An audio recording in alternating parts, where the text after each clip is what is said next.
পার্শ্ববর্তী দেশ যুদ্ধ বিমান এগুলো নিয়ে কিন্তু ঘোরাফেরা করতেছে। প্রতিদিনই একবার দুবার কিন্তু রাউন্ড মারতেছে এবং আকাশে কিন্তু ফাঁকা শব্দ করতেছে, বিকট বিশাল বিশাল শব্দ করতেছে। মানুষ কিন্তু আতঙ্কে বহির্ভূত হয়ে গেছে।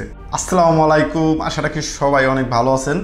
আমি লেবানন প্রবাসী, বর্তমান লেবাননে অবস্থিত আছি, একজন কর্মরত প্রবাসী। বর্তমানে লেবাননের কি পরিস্থিতি, কি আশয় বিষয়, সেইটা একটু আপনাদের সাথে শেয়ার করব। বর্তমানে এখানে কি অবস্থা এবং কেমন চলছে আমাদের দিনকাল। আর এই ভিডিওটা যারা লেবাননে আসতে চাচ্ছেন বা আসবেন, রিসেন্টলি অনেকেই কাগজপাতি জমা দিতে চাচ্ছেন, তাদের অনেক কাজে আসবে। বর্তমানে লেবাননের অবস্থা যতটা ভালো আপনি ভাবতেছেন অতটাও কিন্তু ভালো না, আর যতটা খারাপ আপনি ভাবতেছেন অতটা খারাপও কিন্তু না। এমন একটা পরিস্থিতিতে আমরা আছি এখন এই মুহূর্তে লেবাননে। এতে কিন্তু অনেকেই দেশে চলে যাওয়ার জন্য একদম পুরোপুরি মন স্থির করে ফেলেছে যে দেশে চলেই যাবে।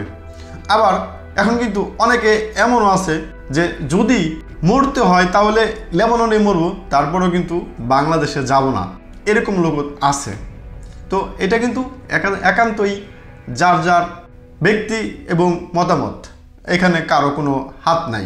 তবে সবাই কিন্তু একটা আতঙ্কের ভিতরে আছে, এইটা কিন্তু শিওর।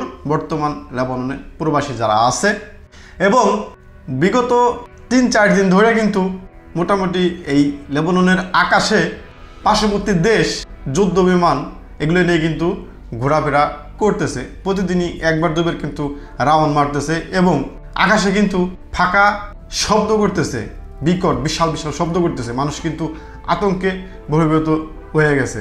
এরকম একটা কিন্তু থমথমে পরিবেশ সৃষ্টি করে রাখছে কিন্তু তারা এই যুদ্ধ বিমান নিয়ে এখানে এই দেশের মধ্যে ট্রল দিয়ে। তো এইগুলো কিন্তু কন্টিনিউ চলতেছে। তো এখন বুঝতে পারতেছেন কিন্তু যে এখানকার অবস্থা বর্তমানে আসলে কেমন এবং কতটা ভালো এবং কতটা খারাপ। তো যারা বর্তমানে আসতে চাচ্ছেন বা পাসপোর্ট জমা দিবেন চিন্তা ভাবনা করতেছেন বা চিন্তা করেন, তারা কিন্তু এই বিষয়টা অবশ্যই একটু ব্রেনটে রাখবেন এবং এই বিষয়টা নিয়ে কিন্তু অবশ্যই একটু ভাববেন, ভাবে চিন্তা তারপরে যেটা ভালো মনে হয় সেটা করবেন, তাতে অনেক সুন্দর হবে জিনিসটা।